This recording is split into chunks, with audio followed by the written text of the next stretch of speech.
And hype it up, everybody. This is Health Skill Podcast. Today, we speak about traumas with my dear friend Carmen Elena Frey, who has a Master of Science in Psychology.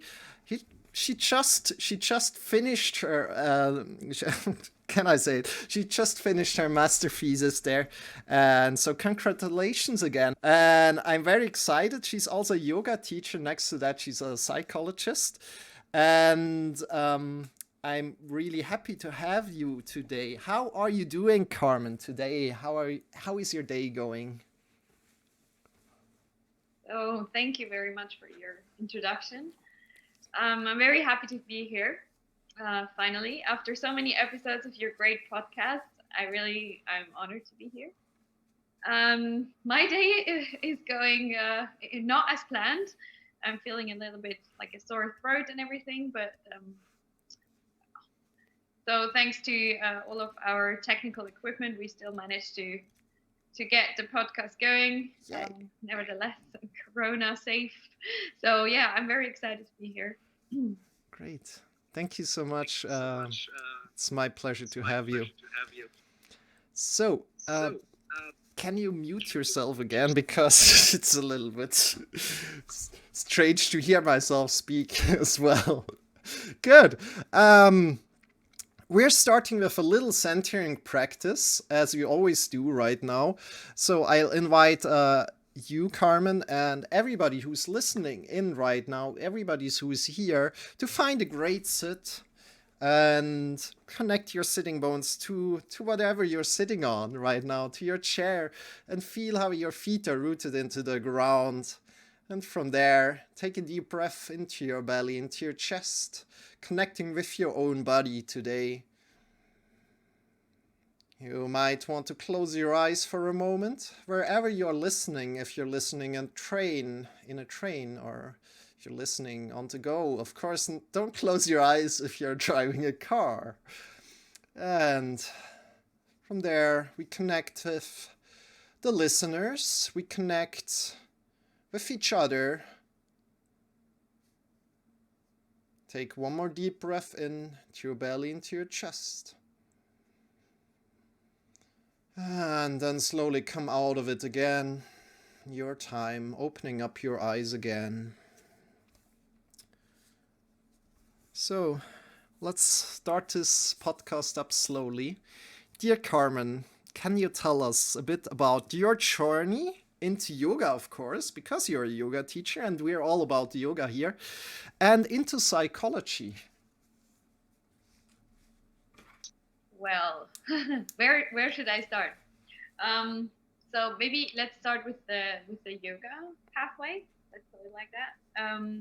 So I started practicing yoga for myself more than 10 or even 12 years ago.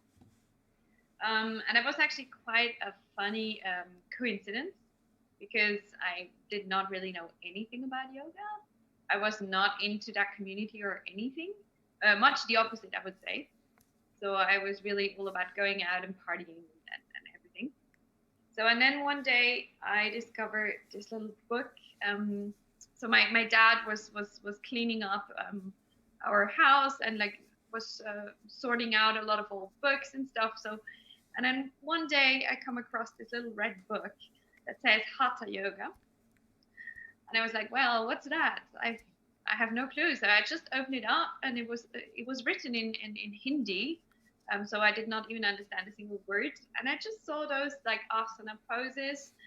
And it was like, oh, that's fun. Let's just try it. And then I did some of the poses myself, and I figured out the Surya Namaskar A series just from the pictures. I started to practice that, and really just the Surya Namaskar series. And then at some point, I think I started Googling what is yoga, what is it all about, and then I bought another book about yoga. And for the first couple of years, I really just did my own home practice. So never even stepped a foot into a studio or anything. And then at some point, I started going into classes, but in the beginning, it was really more like so classes organized by our university. So it would be free for students. which is of course very different from like a traditional yoga studio. So it's like this gym setting, and it's very much like down to the basics, which I really appreciated. So it's not about the fancy decorations or anything. Yeah, and that was sort of my way into yoga. And I started reading books about the philosophy, about the history of yoga, and it was really a lot of it. I actually worked on it myself without any teacher in the beginning. Yeah, and so you can see there is the crossway between my studies and the yoga. I started studying psychology in 2013, I guess, after I came back from like a almost around the world trip. It was sort of this cliche, oh, I don't know what I'm gonna be doing with my life. Let's go and travel and find out. And I came back not really knowing much more. I just knew, okay, there's like two things I really want to do that interest me a lot. However, I couldn't really figure out which one of those ways I would rather go. And it was between studying medicine and psychology. So there was this great back and forth thing going on in my head. And at some point, I just had to decide, and I went for psychology. Yeah, I did do 2 years of med school in between, but I had to like come to terms with myself and realize, okay, this is not meant for me. Yeah, so this is a little bit about my background. Okay, cool. So why did you have such a red book lying around that is was written in Hindi, as you said? Good question. So my dad, it was my dad's book.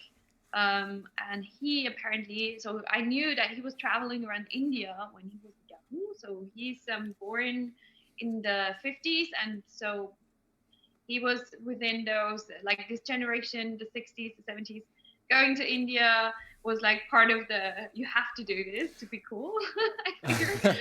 So yeah, he was really into all of those like alternative communities at the time. So yeah, and I think he just bought his book without really knowing what he was buying. Just because I went to India, I did some yoga. Well, that's done, crossed off the bucket list. I think that was a bit of what was going on, and he never even read the book, I'm sure. So that was actually kind of funny that I found it one day and really got intrigued. I couldn't even tell you why I opened the book. It was just somehow, I don't know, attracting me. Cool. So I mentioned already you wrote your master thesis just recently. You finished it recently, and you wrote about traumas. So can you explain why did you write about traumas in your master thesis? Well, it was specifically about childhood trauma. So the long-term effects of childhood trauma, to be precise. And I think, I mean, obviously there's different aspects to choosing a master's thesis subject. For instance, you can't always just choose a random topic. You have to sort of go with what's available. But on the other hand, I had a choice between several topics, and I choose trauma because I think it's something very important that we sometimes forget. We might even carry around with us ourselves, especially from childhood. And so I thought it was a very good topic to dive deeper into, and also to contribute maybe something to science and what we know about the long-term effects of childhood trauma. So it was like a personal interest in that subject. Cool. So before we get really started, I wanted to ask you what even is a trauma, because we need to discuss like about first of all, okay, what is a trauma, what is samskara, and how are they connected to each other before we can really start to go deeper. Could you explain a little bit about what is a trauma? Yeah, definitely. I think it's important to sort of define what we're actually talking about. And there the problem starts from a scientific point of view. I mean, we have to sort of realize that there's like this whole science and psychology concept of trauma. And there are definitions around for trauma, but it might be different from what we're talking about when we're referring to trauma in a sense of yoga or samskara. So from my more like scientific background, I would say trauma is something, an event or a series of events that has a profound impact on the individual, like on every aspect, on the mind, the body, and the way that we perceive our environment. And it can have long-lasting effects, as we now know. It is so the World Health Organization defines trauma as some event or series of events that almost everybody who would be confronted with this would react in a very strong way. So it has to be some sort of objective, very serious event.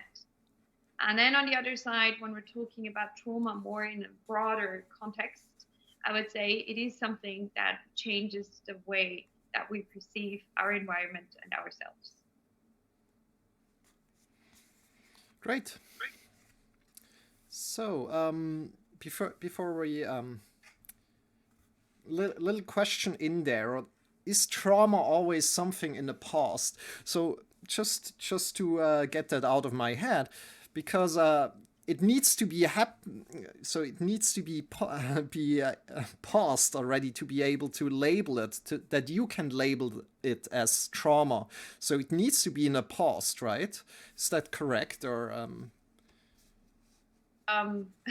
very good question. I think mostly when you're looking into literature, like the science aspect of trauma, definitely they always refer to trauma as something that happened in the past.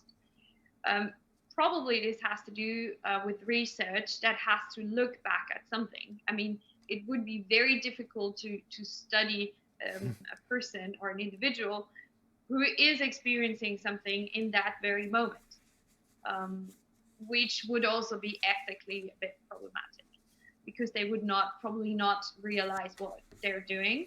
So they might not even be able to give consent to being a study subject.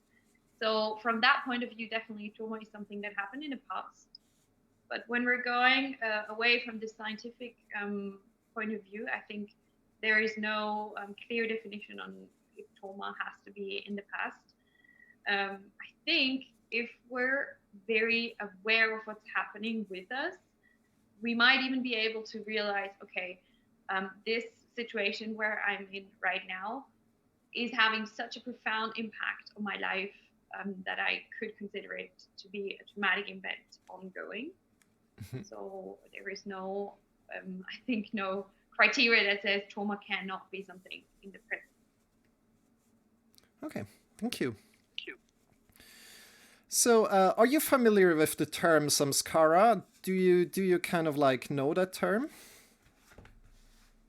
I have heard of it, but it would be appreciated if you could explain like what this concept really means in terms of yoga. Yeah, exactly. Elaborate a bit. Yeah, what samskaras are, especially in the perspective of the yoga sense, right? So samskaras are first of all mental impressions from the past recollections of like events, and psychological imprints. Now, there's not really a negative connotation or a positive connotation to it, but it's just like events that happened. And these events form the basis of the karma theory. If you did something good in the past, right, then maybe something good happens in the future. So from your action, from event that you did something good. Or if you did something bad, then maybe something bad will happen in the future. But still, we kind of want to deal with traumas in one way or another. So dealing with traumas or with samskaras. And we see definitely they are not the same. They are definitely not the same. And so naturally the question arises, what are different ways to deal with traumas? And do you agree with what I said, more or less, like with like traumas are the big ones, and again, some scars are like including the traumas in the picture from the past, but are also more encompassing, so they're more like hugging even more. I think so. First of all, thanks for that explanation. I really did not think about samskara being something that could encompass positive experiences, which is also a very good point. And it sort of makes a lot of sense to me now, because I heard a lot, or I learned a lot about the yoga karma theory and philosophy when I did my teacher training. And this sort of really fits well with my idea of what I learned from psychology.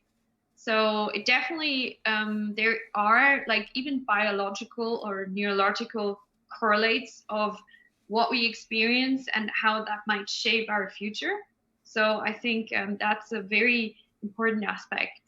And maybe the ancient Indian philosophers and yogis who came up with this whole karma theory, they actually knew something and described it in a different way from what we're trying to explain in a scientific and medical way these days. So definitely, I agree that positive and negative experiences that we had shape our future in many, many ways. And yeah, so that makes definitely a lot of sense. And with regard to your question, how to deal with trauma, it obviously depends very much on what kind of trauma that was, or that is, if we're talking about a present tense. So from my experience as a psychologist, as a clinical psychologist, obviously there are like the standard treatments, going to psychotherapy. There are even drugs that can be prescribed to deal with it. However, from my own personal perspective, I think that yoga can definitely have a big space in this process. So maybe not on its own alone if you experience like very severe kind of trauma, like abuse or war crimes or anything like that. But for like the more broader, if you define trauma as a more broader concept, then definitely yoga has a huge potential to help deal with trauma. And I think that might be because it helps you. So if you go into the physical, just let's start with the physical practice of yoga, asana. It teaches us how to control every aspect of our body. And it's sort of, at least for my own experience, I feel when I practice yoga, I really focus on the alignment. I pay attention to my breath. I feel very much in control of my own being, of my own body. And I think that's something that people who experience trauma might not feel. Like they feel very, so trauma has this effect of making you feel very, so not in control of yourself. Memories come back. They make something with you. They trigger this process. They trigger a reaction. When you see a reminder of a trauma, it makes you feel anxious. It makes your heart beat. And you might feel like, oh, I'm completely losing control over what's happening with me. You might even experience flashbacks or nightmares. And you feel like the sense of something is happening and I cannot control it, which is obviously triggering a lot of fear as well. So that's where I think yoga has a very big potential, just even speaking from the physical asana practice, because it gives you, by going very deep into the postures from a sense of alignment, being present, it gives you the sense of control over yourself, I think, which is a basis to process trauma. So yeah, I think that's one of the ways that yoga can help. Good. Definitely. So we're taking it a little bit away. So probably, as you're saying, control of yourself, giving control to yourself. Probably also other movement practices like lifting weights and everything that brings you into your body will provide that effect for you. That in one way you can get a greater sense of control in your body. Um, yeah, what do you think about that? Do you agree there, or? Yeah, I do agree that physical movement as such definitely is a way to deal with trauma in general. Like any physical practice would probably help. I think what actually is the thing that sets yoga apart or makes yoga like even more long lasting way to deal with trauma is that it is not it is sort of opening this space where you can be in control with yourself or of yourself, but at the same time realize that there is so many things that we cannot control. So there is this beauty of letting go and diving deep into yourself at the same time, which other sports I think you will never get to that point. When it's just about running or lifting weights, then you might get this feeling of, well, I'm strong in that very moment, but this will fade away pretty quickly. And I think yoga is something that has such a more long lasting and sustainable effect. And there is actually, interestingly enough, there are studies that say yoga is a very a good way to help people who experienced trauma in the long perspective. Great. So before going anywhere else, what are some benefits like in dealing with trauma? Like imagine myself like, oh, or imagine yourself like, oh, I have this thing going on. I never thought about it. Why should I even thought about it now that I'm 10 years older? Why should I think about that? And really, really just put that away. I don't want to deal with that. What are some benefits that come up into dealing with traumas? That's a very good point because there are actually people that say, okay, you have to be, and I think that is very true. We have to be really careful when we deal with trauma in therapy and in yoga as well, because if you really start to think about what happened and sort of trying to resolve and go through that process in order to deal with that trauma, it might trigger a lot of emotions.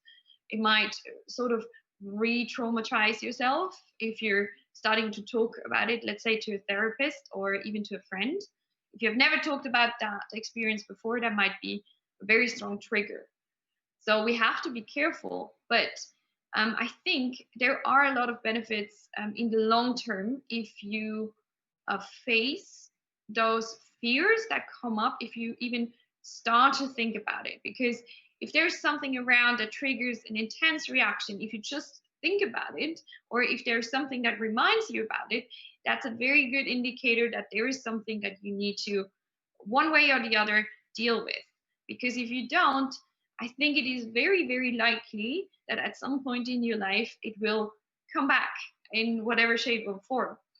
So it might not be very obvious, so that one day you, I don't know, 10 years down the road, you see something that reminds you and you get sort of this flashback or anything. But I think trauma, as it shapes the way we perceive the world, let's say you've been abused and you've been, I don't know, made to believe that you're not worthy of anything, that is sort of very deeply ingrained in your neurological pathways, and this shapes the way you perceive the environment every day, all your interactions. And if you do not sort of dig deeper and work your way through all of this, at some point it will come back and you will realize, okay, there are so many things I've been burying deep down, and all of a sudden you feel like there is something boiling, and it will come back, and it will probably be in a way that is much more difficult to deal with. So I think that's definitely a very good reason to somehow sit down and work your way through it. Obviously, it would be a very good idea not to do it on your own if it's like a really intense trauma, because as I said, it might trigger a lot of emotions. But if you get help or a good friend who can sit down with you and that you really feel connected with on a deeper level, I think that's something very, very valuable. Good. Thank you. Thank you. Let's go. A question just popped in my head, and I wanted to ask you: are traumas more relevant in men or in women, and or is it like a gender thing, or is it like women can deal with it more easily and men no? Because like the suicide rate could lead to something there. What do you think about that? So there's more than one question in that question. So from what I know from the scientific point of view, they have found evidence for so different types of trauma are more common within one gender or the other. So domestic violence and all of those things are much more common in women. However, other types of trauma, everything that is related to violence outside of the household, let's say violent street robberies and things like that, if we're talking about the trauma in a very scientific, narrow sense, is much more common in men. It also depends on your profession, what you do for a living, where you live. So if you live, for instance, in the States, chances are much higher that you experience some kind of those kind of traumas that I've been talking about now. So there is not really a gender difference in that sense. But depending on your living circumstances, obviously you are more or less likely to experience one or another kind of trauma. But interestingly, it seems to be like, so science says in the long term, women are more likely to suffer from post-traumatic stress disorder compared to men if you look at the same kind of trauma. If they experience the same kind of trauma, women are more likely to suffer from PTSD in the long term. But there obviously are quite a lot of question marks around that. So I wouldn't really say that's definitely true. But it looks like there might be something in the way that women deal with trauma in a different way than men do. Probably, or it might even be due to women sort of being socialized in a way that they reflect more and they dig probably deeper into what happened and they question themselves a lot more sometimes. And this might lead to problems and problems with dealing with trauma in the long term. Whereas men might be more likely to just say for a long period of time, okay, I do not want to talk about it. This can go, you can bury your stuff for a long time and not suffer from it at all. But when it comes back, it probably hits you way, way, way harder. Good. Thank you for your answer there. Um, so, what are different things that can happen when you become conscious of a trauma? The question is how differently can you be triggered, and what kind of things can happen if you're not dealing with traumas? That's kind of like the question, maybe. Okay. So I think so there's the two questions. So what can trigger those memories and traumatic events, and what happens then? So first, I would say probably anything related to the trauma can obviously trigger it. It might be enough to have a certain sense of smell or sound. It doesn't even have to be something visual. Sometimes sounds and smells or even a touch can be much more of a trigger than actually seeing something. So for instance, or even if somebody talks about something, it's just verbal cues that might be enough.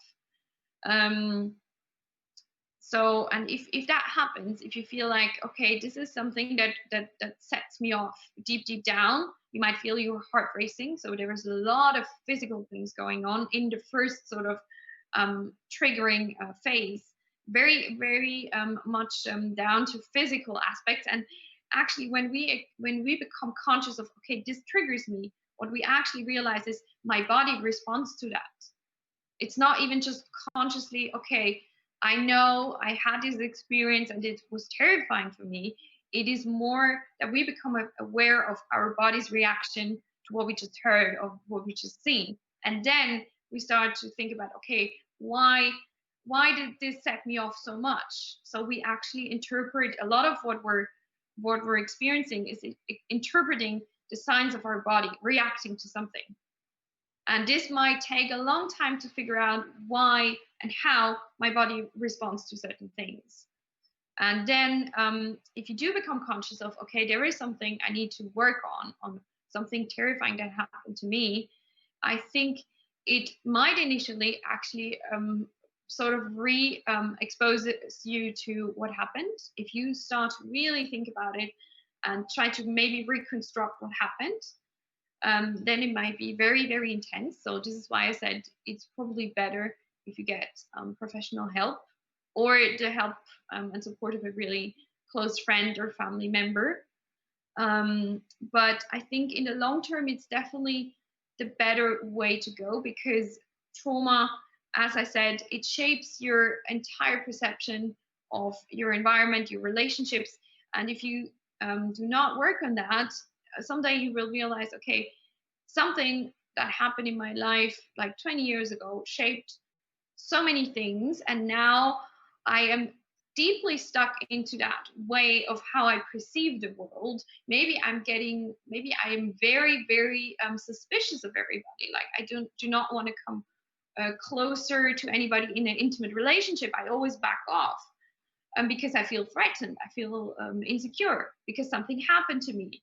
And then only if you work on that and you sort of make those connections and expose yourself to a certain degree to those feelings, then you can little by little resolve those issues. And this is actually a process that happens also on a neurological basis. So you have to, and it's a very stupid word to say, but sort of have to rewire your brain, because it is very much wired in a way that makes you very triggered as soon as there are certain things that remind you of the trauma.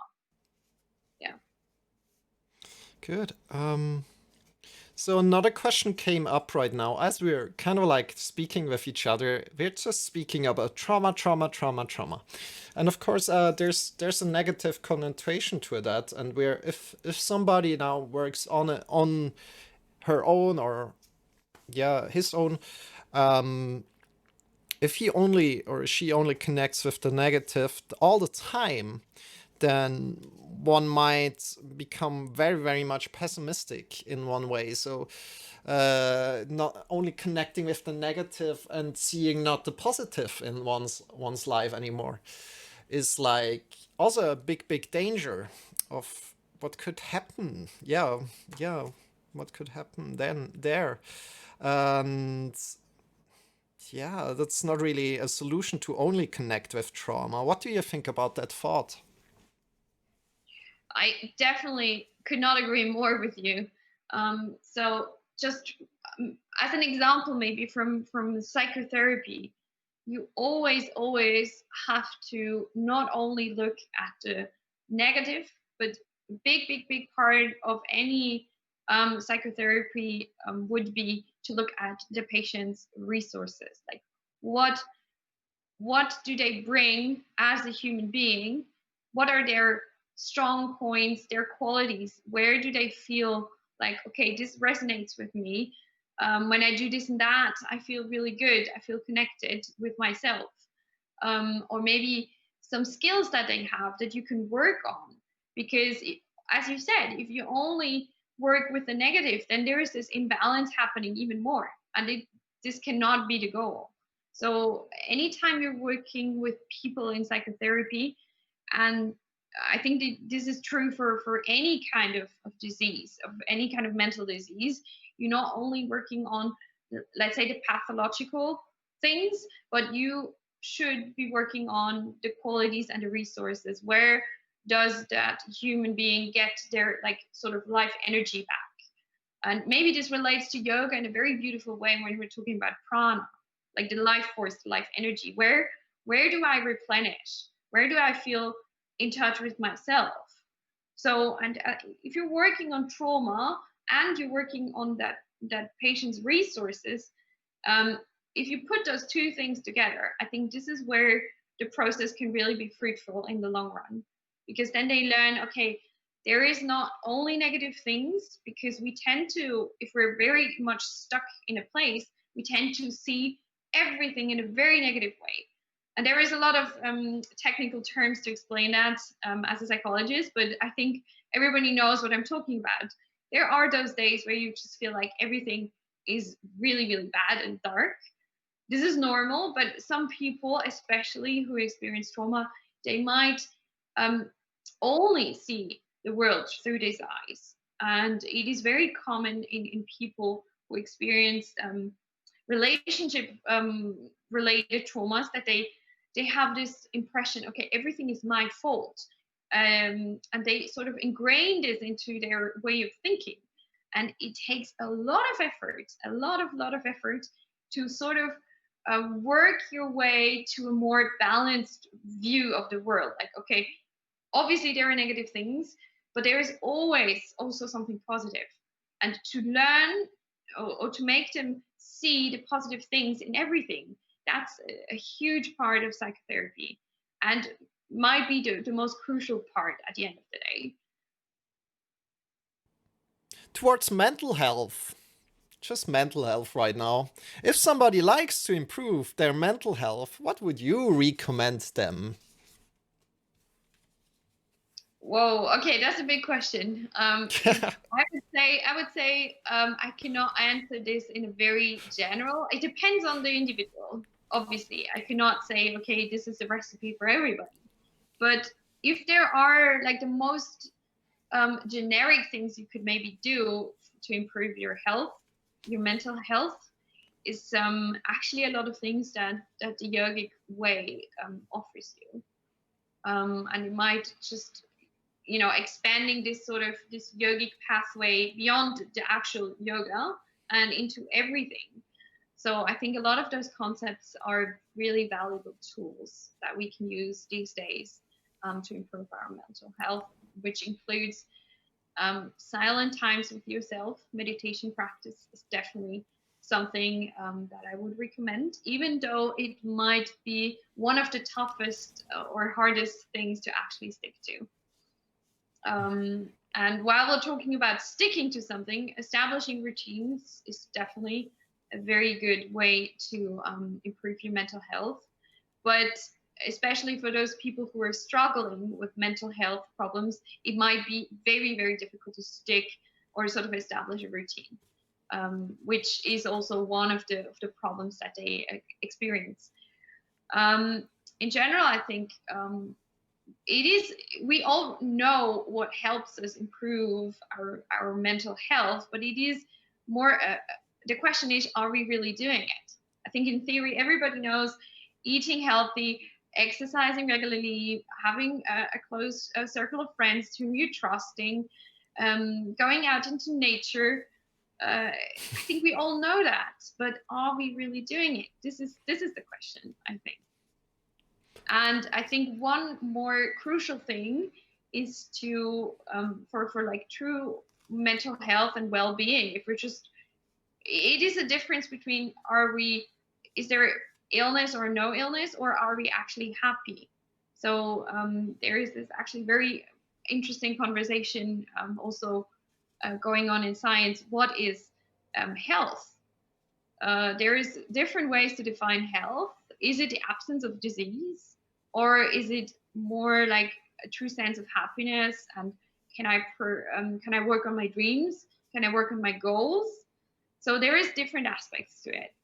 But yeah, at the end of the day, we really just have to ask ourselves: are we doing what we already know? It's a question of implementing it. Okay. Thank you, Carmen, for that answer. So let's go quickly to the your questions. And so MamaJewel asks a little something. So Do you know EMDR as a form of treatment in helping with trauma and its connection to yoga practice? In helping with trauma and its connection to yoga practice. Do you know that? EMDR, if I'm not mistaken, it is a short word for eye movement desensitization something. I am definitely not experienced with that, but I know I heard of it. I don't know what the concept of it is. So it is it's a technique used in psychotherapy, specifically also for trauma, where you use eye movement so it is sort of a setting of you go into that traumatic experience with the patient, like guided exposure therapy, while the therapist is working with the eye movements of the patient. So eye movements can be very revealing in terms of where the patient looks, and they sort of, if you feel like, okay, the patient is trying to evade from what you're talking about because it triggers a traumatic experience, it triggers those memories when you're talking about the events, then you can use those eye movements as a sort of guide. Okay, is the person evading the situation, or are they really staying with it? Because the concept of exposure really says you have to go all the way through to that experience one more time in order to be able to process it. And as long as you do not do that, it sort of stays in that circle, in those neurological pathways, and it goes every time it is triggered, the same circle will be triggered one more time. And only if you work it through consciously with guidance, then you can sort of break the circuit and rewire what happened. And there they use this EMDR. I'm definitely not trained in that field, but I know this exists. And I know it has been quite a controversy going on whether or not that is useful and helpful for the patient. But Okay. more than that, I would not be able to say. Okay, wonderful, thank you. But there's not really a connection to yoga, or is there? Probably there is a connection, but we don't know about it. I mean, if you say, is there a connection to yoga? in my perspective, everything at the end of the day is connected to yoga, because yoga is connected to everything. Okay. If you look at the yogic pathway in a really broad sense. Yeah. Yeah, but it is definitely not connected on a very like obvious level. Okay, sure. More like in the broader sense. Good. So also MamaJewel asks, what are your thoughts on the concept that our bodies retain traumas and affect us negatively? So our bodies. I don't know what she means with bodies. I think she means our whole body with kind of like the mind integrated. So yes, body can mean a lot of things. Body can mean body as in muscles and everything, or it can mean the neurons in our head and brain.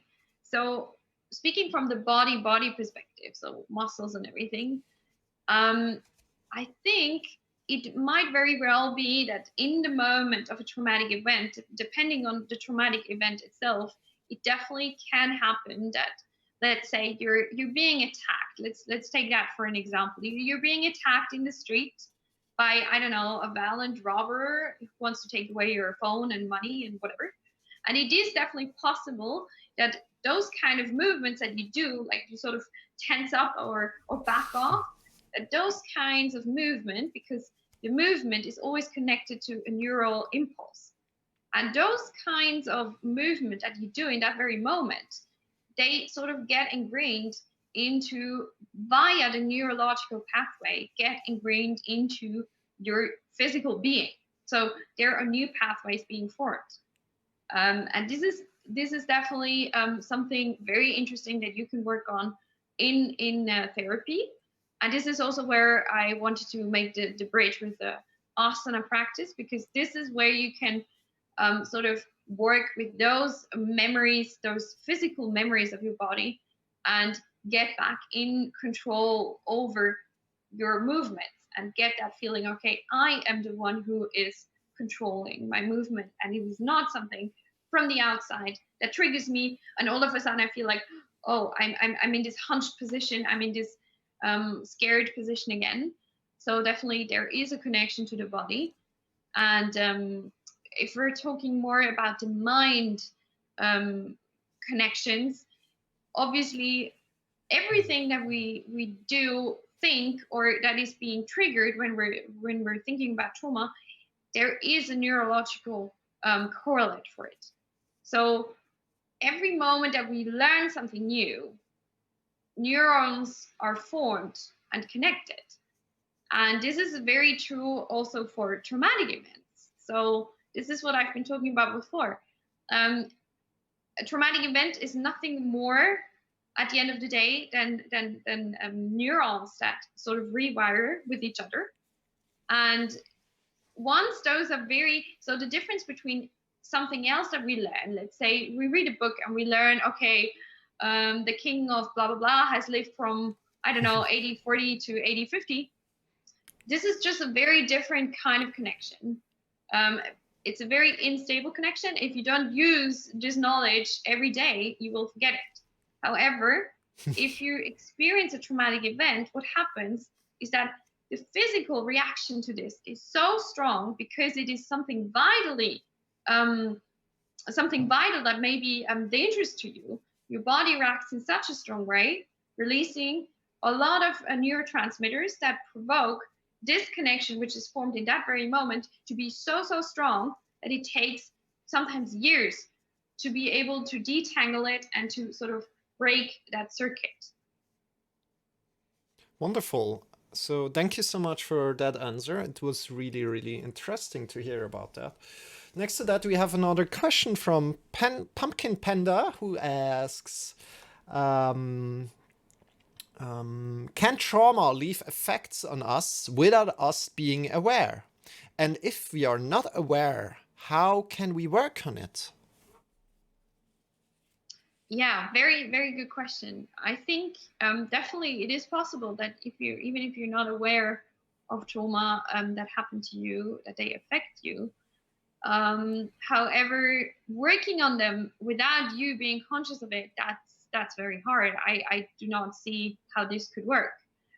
But I think what we can do is that we listen to like define signals that we get from within. So that we actually, and this is also where yoga and meditation can really come into play, because it teaches us to listen within, to listen and look within. And this is maybe the starting point when you realize, okay, there is something where I, let's say, even just there is a moment in my meditation practice when I feel like, okay, I cannot let go 100%. What thoughts are popping up in my head right now? And maybe that could give you some hints about some deep buried things that you have to work on. Because maybe something always pops up in those moments when you feel like there is tension. I cannot locate it, but there is tension, I can feel it. And then if you take the knowledge that you worked on and you gained with your yoga and meditation practice, you can listen within and go deeper beyond that superficial things, and you can really start to work on what the very, very small signals that you get from your body and your thoughts. So I think it would definitely be necessary for you to have some idea what happened or what sets you off or what kind of traumatic events there were. But even just a hint can be enough to start, especially when you've got a professional help, to start working on it and to really get more freedom at the end of the day if you worked through it.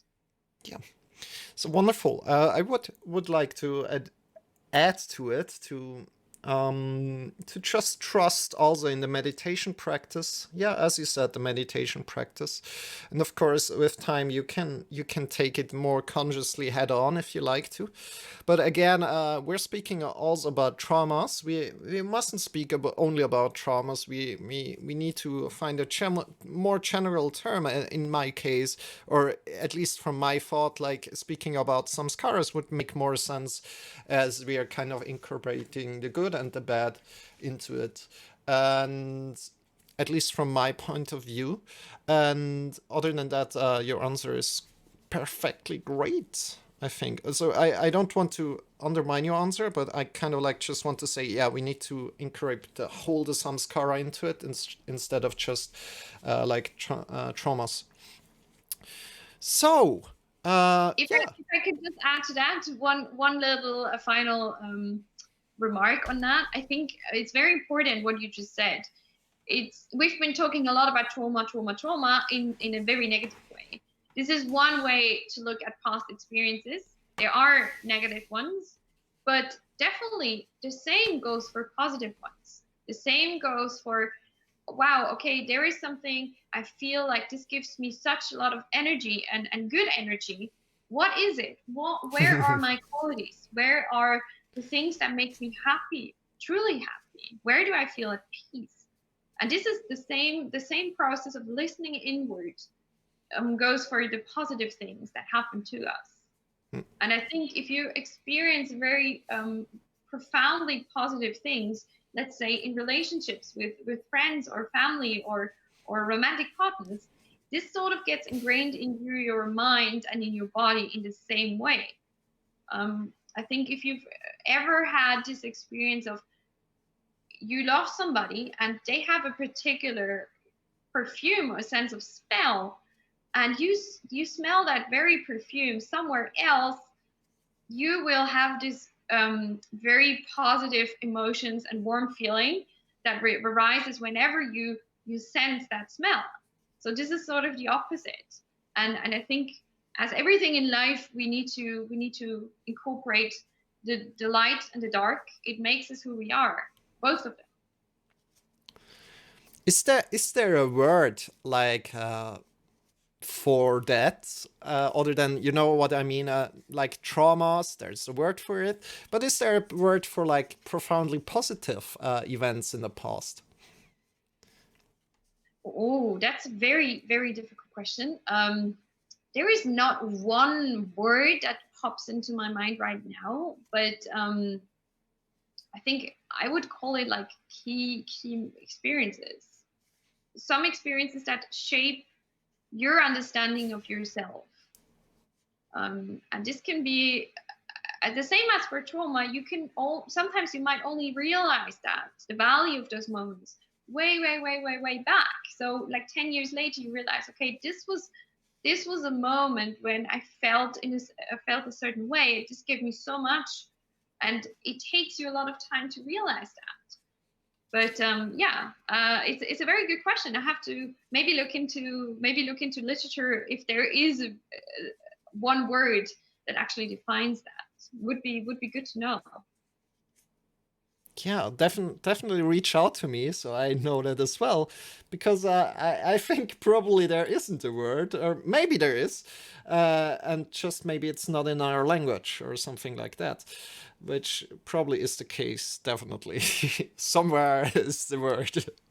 So good. One more little question from my side. Think about that you're a parent right now. Coming back to your master thesis, just a little tiny bit. Of course, your master thesis wasn't around that. Now I'm coming more towards like the solution approach to it. So, as a parent, what kind of actions do you need to do with to help a child that had a situation that could be translated into a trauma in the future of this person or this child? Did you understand the question? Yeah.